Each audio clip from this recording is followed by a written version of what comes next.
It's Halloween, a time when monsters, witches, vampires, and spirits roam the land. When you can step out your door and never, ever come back. But Halloween is also a time for stories. Stories that scare. Stories that discover the unknown. Bear with us today and be very, very, very afraid indeed.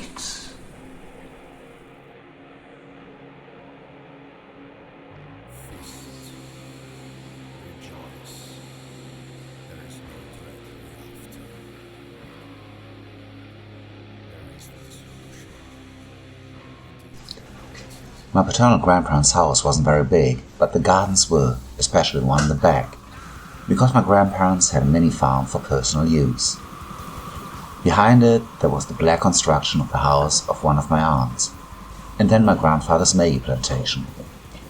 In this area there was an old wooden toilet where everything went into a stream that runs right behind it. My cousins, brothers and I were there, about 8 young people in total. 8 young people who were between 7 and 16 years old, playing amongst the Maggies. At some point I needed to use the bathroom. Just then the noise of laughter and games was stopped short by a terrifying scream. I froze. I heard that everyone was running, and that terrifying scream could still be heard. When I was finally able to move, I pushed the door to get out and run, but the door wouldn't open. Panicking, I kept pushing. Still, the door wouldn't open, no matter how hard I pushed.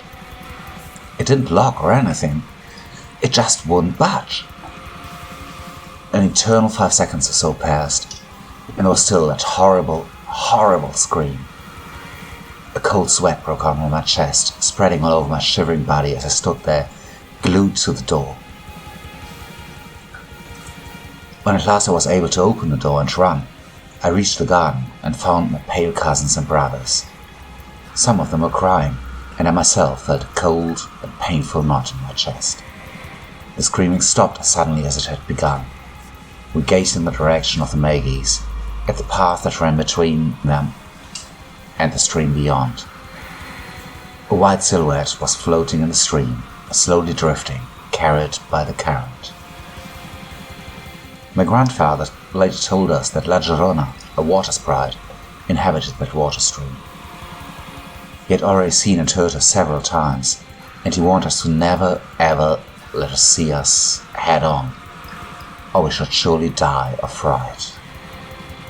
He also told us about his little sister, who died thus when they were kids, and whom he'd never told us about before. We never went back to that haunted spot, never played there again.